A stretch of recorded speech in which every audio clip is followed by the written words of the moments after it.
இன்னைக்கு நாம என்ன செய்ய போறோம் அப்படின்னா கொலக்கட்டை, அதாவது பனை ஓலையில கொலக்கட்டை செய்ய போறோம். முன்னோர்கள் செஞ்ச பனை ஓலையில கொலக்கட்டை. அதுக்கு நம்ம ஃபர்ஸ்ட் என்ன செய்யறோம்னா பாசி பருப்பை வறுத்து நம்ம வச்சுக்கிறோம்.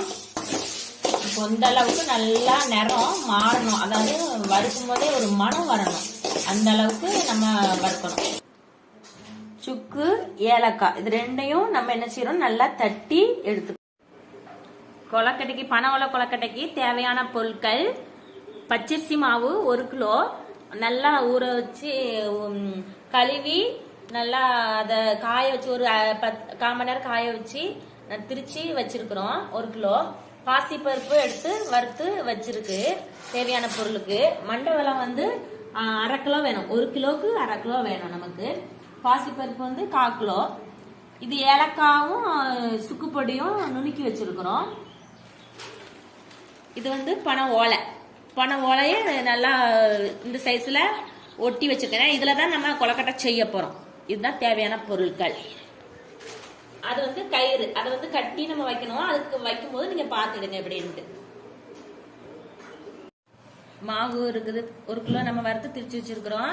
அந்த மாவு, அப்புறம் உப்பு கொஞ்சம் போட்டிருக்கேன்.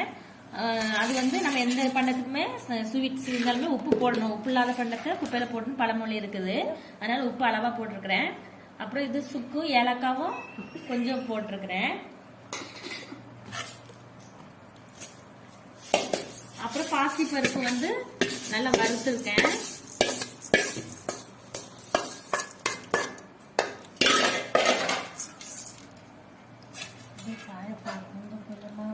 கொஞ்சம் கொஞ்சமா ஊத்தி நம்ம பெனஞ்சிட்டு காட்டுறேன். இப்போ நல்லா பெனஞ்சிச்சு.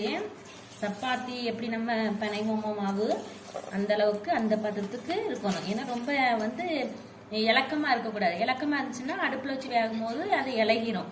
இந்த மாதிரி இருக்கணும். நான் வந்து ஓலையில வச்சு காட்டுறேன். இந்த அளவுக்கு நம்ம மாவு வந்து எடுக்கணும். எடுத்து இது உள்ளுக்குள்ள வச்சு இப்படி நல்லா பண்ணி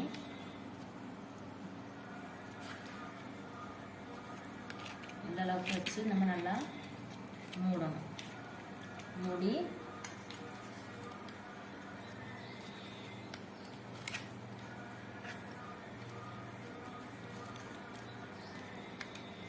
நல்லா முடிச்சு போட்டுக்கணும்.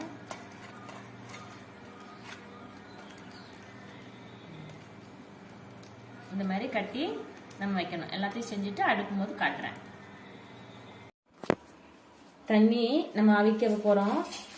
இந்த அளவுக்கு தண்ணி நம்ம ஒரு பாத்திரத்துல எடுத்து இந்த அளவுக்கு, அதாவது முங்காத அளவுக்கு வேகிற அளவுக்கு, இட்லிலாம் வேக வைக்கிறோம் இல்லையா, எந்த அளவுக்கு தண்ணி வைப்போமோ அதை ஒரு கணக்கு பண்ணி பண்ணிக்கோங்க. அதுக்கப்புறம் உள்ளுக்குள்ள ஓலைய போடணும்.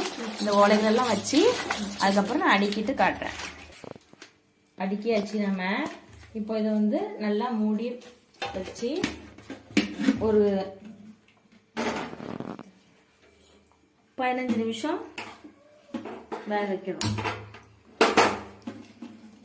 வெந்த பிறகு எடுக்கலாம். இப்போ நம்ம வெந்ததை எடுத்துட்டோம். எடுத்ததை பிரித்து உங்களுக்கு நான் காட்டுறேன். இப்படிதான் எடுக்கணும். உள்ள இருக்கும் வெந்தா.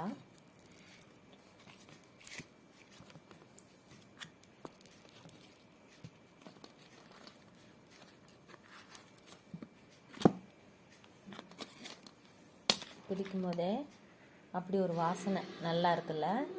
செஞ்சு பாருங்க. செஞ்சு பார்த்துட்டு சப்ஸ்கிரைப் பண்ணுங்க, லைக் பண்ணுங்க, கமெண்ட்ல சொல்லுங்க.